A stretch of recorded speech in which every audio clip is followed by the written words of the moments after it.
Welcome to episode 4 of the podcast where we show each other something that one of us loves and the other one has never seen. And this week I have never seen this. What's this, you may ask? Well, it's Close Encounters of the Third Kind. The suspense in that preamble, oh boy. It was next level suspense. How is this movie suspenseful? Hell yeah, very yeah, Awesome. very much so. Sorry, I'm just trying to get up the description that you gave me. That's all good. So Becca's never seen it and I've seen it several times. So she's going to read out a description of the film. Yes, I do know a little bit about it. Yeah. So, I know that it's about aliens. That's the third kind that they have to encounter. Mm-hmm. I don't know what the first two kinds are. Maybe I they'll. think humans and animals. But aren't humans animals? Humans and plants? Maybe they'll tell us in the film. And I don't. Oh, okay. The third kind of In- being. If you know what the two first kinds are, leave it in the comments. Yeah, the third kind of thing.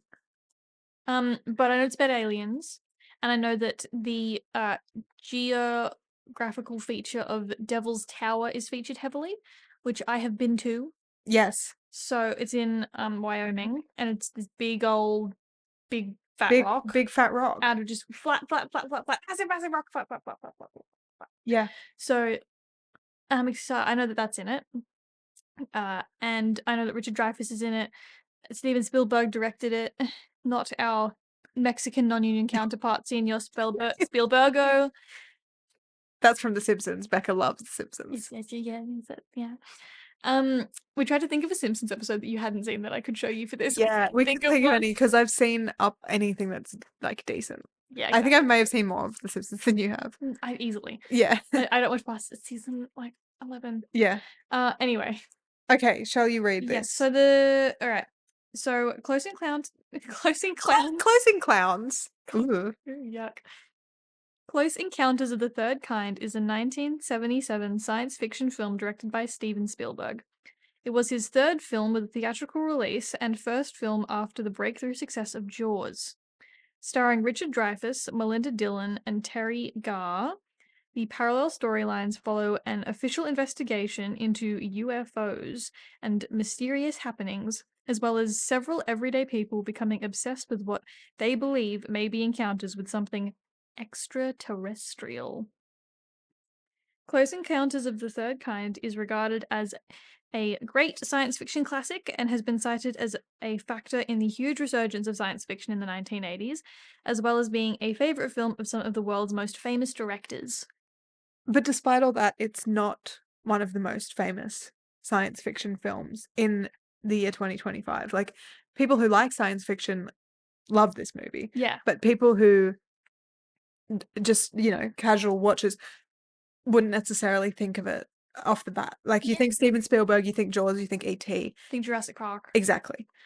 So yeah, it's kind of like definitely not underground because it's extremely like well regarded, well known, but it's not your first port of call. I feel like maybe because it was because I didn't know that it was that early in his career. Yeah. Maybe because it was so early in his career and that he had so many incredible films afterwards, which, yeah, because we were talking about some of his other movies today, like Indiana Jones. Yes, I know he's had so many classics that all are kind of like high like adventure films and a lot of science fiction, that maybe because this one is a little bit older is kind of a little bit forgotten, but not that forgotten because I still am very much aware of this movie. I know yes, it's directed by Steven Spielberg. It's about aliens. That's kind of where it ends. I know the scene, which I think is towards the start, where the kid gets dragged out of the house. Yeah. Like, is it through like a dog door or something? I think it's just through the door. Just through the door. Yeah. But because I had this thing where, like, one of the things that scares me the most is, like, kids getting abducted really unsettles me. Yeah. I really don't like that in movies and TV shows. It just really freaks me out. Like, that's one of the reasons that I had a really hard time watching Longlegs, because it's about kids. Yeah.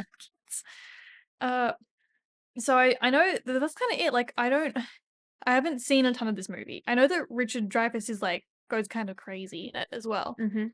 You have a drinking game for us, don't Okay, you? so it's a Friday night. Like we're recording this on a Friday night. And if you follow us on Instagram, you will remember back to us sharing our thoughts as we were recording it. So, yes, I was like, we're gonna have some beers. We're gonna have some, what is it? Margaritas. I have some. I Yeah. have no. This is despicable. I have a Jose Cuervo like pre-made margarita mix in the chilling in the fridge, and some tequila, like the cheapest tequila that I could get, which is the Yeah. one with the cap is a little sombrero. This is amazing. So I went online and there's Jaws drinking games, there's ET drinking games, there's Indiana Jones drinking games, there is, what's it called? Jurassic Park drinking games. I couldn't find a single Close Encounters drinking game. Which I think speaks to the fact that it's a little bit of a forgotten film. Yeah, like, and I was like, that's crazy. And I'm like, I don't want to ask ChatGPT. For the record, I'm I'm not an AI person. I'm anti. I'm not anti-AI, but I was fine with you doing that. But we didn't. Well, We have I'm you come not up with it. entirely anti AI, but I'm anti like using it when you could just use your brain. Yes. Um, so I made up a drinking game, which I have no idea is going to get us either like really drunk or not even a little bit drunk. So here are the categories. Keep listening to find out. Yeah, I know. Come back for the second half. Sip every time the 5-note theme plays. You'll know what that means after we watch it. Well, you know what Yeah, that is. yeah. Sip every time someone mentions Roy's sunburn, which is not actually a sunburn. Sip every time there's an abstract depiction of Devil's Tower, so be it drawing, sculpture, Mashed mashed potato. potatoes. And then take a shot every time Roy calls something important, which I'm worried there's quite a few, but maybe that's just a Mandela effect and he only does it once or something like that. And then take a shot if there's a gun in the frame, because I can think of one time, but I can think of 2 times there's a gun. So there might be, yeah. Chekhov's pile of mashed potatoes. So those are our categories, and we may think of more as the film goes along. I think in terms of like why I like this film, I just love sci-fi. Like it's what got me. It's got what got a lot of people into sci-fi films because it's very beautiful and it's very like accessible. Like it's just about normal people, sort of. But anyway, it's very classic. It's very classic sci-fi. I am anticipating. I think I'm really gonna like this because I'm the same. I really love sci-fi, and I really love 1980s adventure movies. Which I get this. This probably is more sci-fi than adventure, but it's like it's a fine line with Steven Spielberg. I think this is definitely more sci-fi. It's Yeah. not really an adventure movie. No, But that yeah. kind of genre is something I love. Yeah. And whenever I find a movie like that I haven't seen before, I get so excited because they genuinely do not make them like that anymore. Did you ever see Ad Astra? Actually, no. But I've heard good It was things. in that. It was like It a wasn't Pitt on or a Leonardo Damon. DiCaprio. No, it was not Leo. It must have been Brad Pitt then. I think it was Brad Pitt, but Yeah. no, I think it was Brad Pitt. Because Matt Damon is in the other one. He's in The Martian. Yeah, I saw a really funny meme recently where it was like Matt Damon movie, get my face and put text over it. Yeah, yeah. And it's like the Martian and a bunch of the Bourne movies. Yeah. Like Matt Damon looking into the camera and put text over it. Yeah. It's so good. But Matt Damon's not in this movie. No, he's not. In this description that I got you to read, I said that it was like inspiration for several famous directors. Yeah. Which is like Christopher Nolan. And Stanley Kubrick said he liked it, even though he's like older. And Denny, Mr. Dune, Mr. Arrival said that he liked. Oh, yeah. I couldn't tell you who directed that. That's what I'm telling you. Yeah, that guy. Oh, that guy, yeah. That guy, yeah. Yeah, he really likes this film. Oh, I love Arrival, and Yeah. I've seen the first Dune. I haven't seen the second one. Yeah. And what? Yeah, so this is like inspiration to him. I think because of partly because of the musical element of like the soundtrack plays a very big part in Close Encounters. Nice. I have like a re-recorded version, not the actual movie soundtrack, but I have a vinyl of Close Encounters. There's like some orchestra playing it. So I know a little bit of the score, which now that I think about it, has probably some parallels to Arrival. Yes, Score-wise. definitely. Yeah. Love Arrival. Yeah, it's a really good We've movie. got to get someone on the podcast that hasn't seen it. Yeah. Watch Arrival again. I used to have a still from Arrival and also one from Close Encounters up on my wall. I used to have like I think 12 or 16 different color palette cinema things where it's a still from the film with all the colors in it, and I just had them all up on my wall, and they were, like, mostly sci-fi, like, it was, like, Arrival, The Matrix, like, this 2001, a bunch of Was yeah. La La Land up there? La La Land was up there. Yeah. There's that scene where they're at the planetarium. That's kind of spacey. Yeah. I love that movie. Yeah. This is great. I'm very excited for this. Well, Shall we get let's go watch crack-a-lackin'? the movie and either drink a lot or Yeah. not, no, or Oh. no booze. Yeah. Okay, let's go.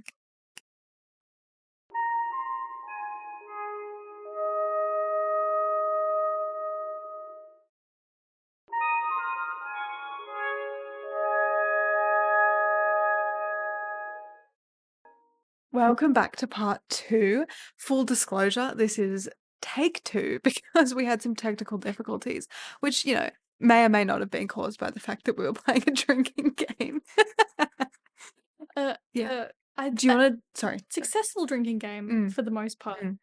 The thing is, it's weird because we already have talked about all the points we were gonna make. But Yes. this is Okay, but great. rapid fire your thoughts. So Tell me about that. my big thing is that I feel like this movie, I thought it was great, but it felt like everything was building to the third act, but not in a in a bit of a disjointed manner. It didn't like the first like hour and a half of the movie felt very different to the rest of it. Like it just pivots from from these three plot lines that are all following the aliens, but that are not themselves connected in any other way, and that kind of cut in between each other kind of unorganically almost. Not badly, but there's some weird cuts. And then it cuts to everything coming together with the government and Roy and like Barry's mum Yeah, at the I end. can't remember the name of the I character, can't remember her unfortunately, name. but so her son, like, basically is having like, he kind of had an encounter. He's only 3 or 4 years old, and He he loved it. he had an encounter with the alien and was enjoying it, and he gets basically taken by the aliens. And then she is trying to figure out what's happened, and Roy has had an encounter while working on a blackout. He's like a technician for the electricity, and he's had an encounter with the aliens, and then he gets obsessed. And then the government is trying to figure out what's happening, and then they all come together because they've been having visions of the Devil's Tower in Wyoming, and then they all come together and um basically, yeah, that's the third act. Yeah, I did. One thing that I actually quite liked that I've been reminded of now is when Roy is dismantling his clay structure that he's made on his little like train set of the Devil's Tower. And he's like deconstructing it because he's had a freak out with his wife. He's like, no, I'm done. I'm over. This is over. He's taking all the photos down. He starts to dismantle his clay structure by pulling the top of it off. And it kind of does so quite suddenly and leaves a flat top for that like he's on this like little mountain and he pulls the top of it off and then it leaves a flat topped mountain. And I'm like, oh my god, that's so like that is what the Devil's It's Tower yeah, looks like. yeah. Also, I'm sorry, the Devil's Tower in real life, I've seen it, I have photos of it. It does look like something an alien has made. It looks nuts. It like would totally be like a point to meet aliens because it looks nuts. It's Yeah, crazy. It's yeah, just it's wild. nothing. Then boom, this one. Yeah, it looks like a tree stump, for people who don't know. Do you remember at Yeah. the very start of the movie when almost the very start of the movie when the aliens start causing just like little domestic disturbances and they're causing Barry's toys to come to life. And one thing is that a record starts playing and it's talking about like a square or a rectangle or something, which is kind of what the Devil's Yes. Tower looks like. Interesting. I don't know, it's probably not connected. It's probably just like a kid's nursery rhyme, but that's Yeah. just making me everything's connected. Oh my god. But I think This that's is kind of the important. point that it means something. Something. No, but I think that kind of is interesting that you said it's disjointed because it kind of is. That was something I've not really noticed before when I've watched it. Like, I've basically watched it for enjoyment before, but now watching it again, I was like, yeah, the plot is a little bit here and there. And there's very much a lack of explanation as to why the aliens are, first of all, how they're capable of causing disturbances inside Roy's car, and like what, like how they're capable of making toys come to life and making Like, letterboxes shake or and why they would do that, yeah, exactly, why also. what the purpose of them doing that is. Yeah. But I think that, like, the thing is that we never have like, the aliens never have a voice, that Mm. we never know what their motivations are. They just which I kind of like because honestly, like, there's a really good video essay by Lindsay Ellis where she talks about the differences between the movie Independence Day with Will Smith and War of the Worlds with Tom Cruise. And the fact that one is pre 9/11 and one is post 9/11, and the difference between like fun, goofy alien movie and quite somber, like terrorism alien movie. And honestly, like a lot the Is War of the like Worlds like the H.G. Wells, like, based on yes, yeah, okay. it's based on that. It's based on Yeah. that. Honestly, the movie it's a decent movie. It's pretty good. It's a bit Tom Cruisey action, but it's the the opening bit where the aliens first come is really Mm. I remember watching that as like a 13-year-old and was all spooked. But Yeah. that a lot of alien movies are invasion movies and whether they're like lighthearted or somber. And this one isn't really that. This one is we don't really know why they're there. They do take people, like they take those pilots in World War Two. They take World War II pilots and then dump them in the 70s having not aged. Yeah, and they take Barry, and it's kind of like we don't really. But the thing is, we don't know why they take these people. They come back completely unharmed, and it feels like this is it really is kind of like a pioneer of its genre where it's like this is an alien movie where they're not the bad guys and we're not the good guys. In fact, if it's a Mm. bad guy in this movie, it's probably the government like trying to cover everything Yeah. up. I think you raised two interesting points there. One of them is that this is not an alien movie about aliens. It's an alien movie about the way that humans and governments react when something big happens. So, like, Roy goes crazy. The government basically pretends that there has been a gas leak, or a train crash that's caused a toxic gas, and then stuns all these animals to make it physically look like there's been a gas leak, and evacuates everyone and basically does a huge cover up. And then Yeah, when Roy and Barry's mum and this other guy that they pick up try to get to Devil's Tower, they try to gas them, which yeah, is pretty dystopian yeah. actually. So it's more of a movie, I think, about the way that humans react to when there's a big issue happening, which I think is really cool. It's also Yeah, like it's poignant at any time in yeah, history, absolutely. surely. I think so. And the second point that you raise is that it's a pioneer of its genre. Because when we were watching it, Becca was like, so the aliens show up at the end, like you physically see the aliens, and Becca was like, "Oh no, like do we have to? Like, why are we seeing the aliens? We don't need to see We the don't need to alien. see the aliens." Like, it's not really about necessarily knowing everything about the aliens. Like, we've already established that. But I think what it like it's interesting because that physically hadn't really been done before. Like, it's 1977. What is a stereotyped little green man alien with the bulbous head and the big eyes and the short man is A kid in a suit. well, yeah, like it hadn't necessarily been done that much prior to that point.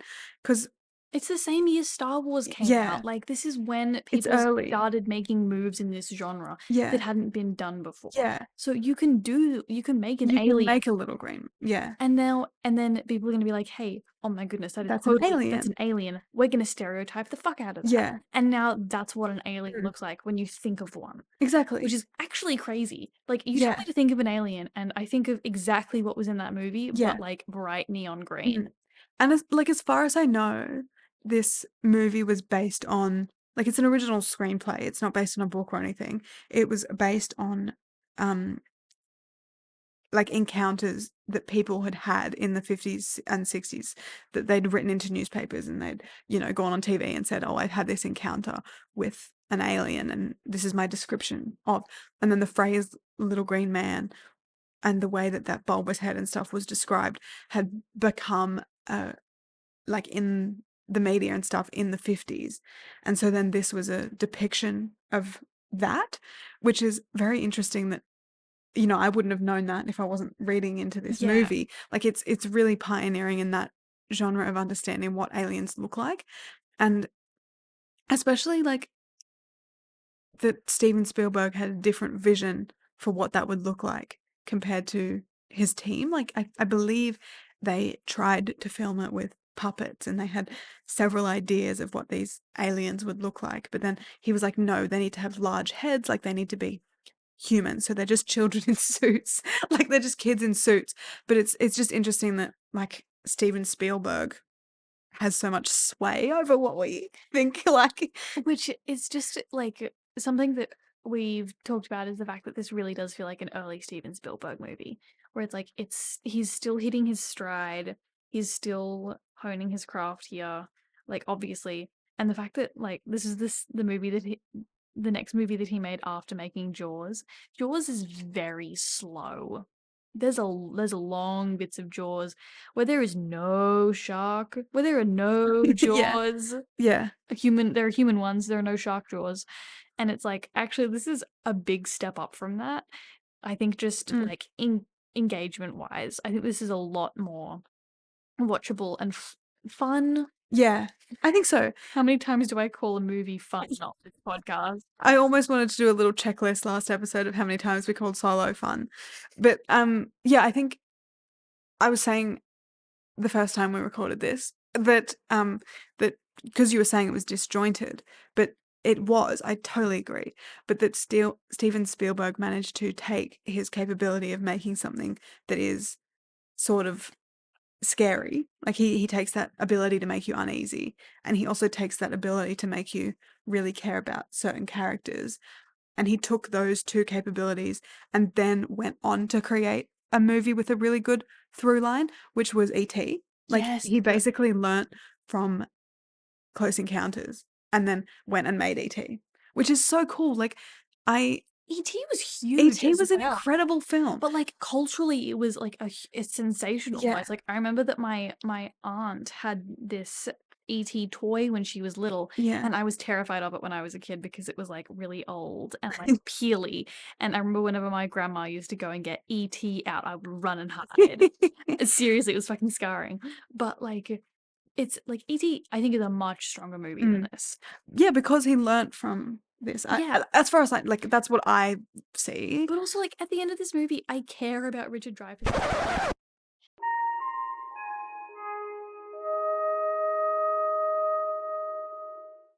Sorry to cut myself off. This is editing, Becca. I'm currently editing the episode that you've just been listening to. And speaking of technical difficulties, it seems like that is where the episode stops. Whoops. And this is Editing Siobhan. We were mainly just talking about how it's interesting to see the way that an artist can start off somewhere and look at where he is now. You know, Steven Spielberg movies in the last 10 years are so different from what they were in the 70s, and it's so cool to see the way that someone can, yeah, change and grow, and it's inspiring as someone who has done a bit of filmmaking here and there before. I believe that we each rated Close Encounters a 3.5 out of 5. We also gave it 3.5 out of 5 because it's not the best movie we've ever seen, but 3.5 out of 5 is, you know, it's higher than 50%. It's higher than an average base score. So we both really enjoyed this film, and we also talked about the way there are several edits of this film. So we watched the director's cut, which is not the same as the original cut or the same as the special edition from I think 1980. So the special edition is somewhat shorter, but it also has a scene at the end where you go and see inside the spaceship, which is not Steven Spielberg's vision, because as we know, it's not really a movie about knowing every single thing about the aliens. So we did not watch that version. We watched the director's cut, and if you really want to know more about that, you can Google it. That's all the recording that we have. The card must have filled up, the battery must have died. Not sure what happened. Really sorry, very sorry that audio cut out. It's, you know, we're new to this, so thanks for listening. And I hope that you enjoyed listening to our commentary of it, even if it was cut a little bit short.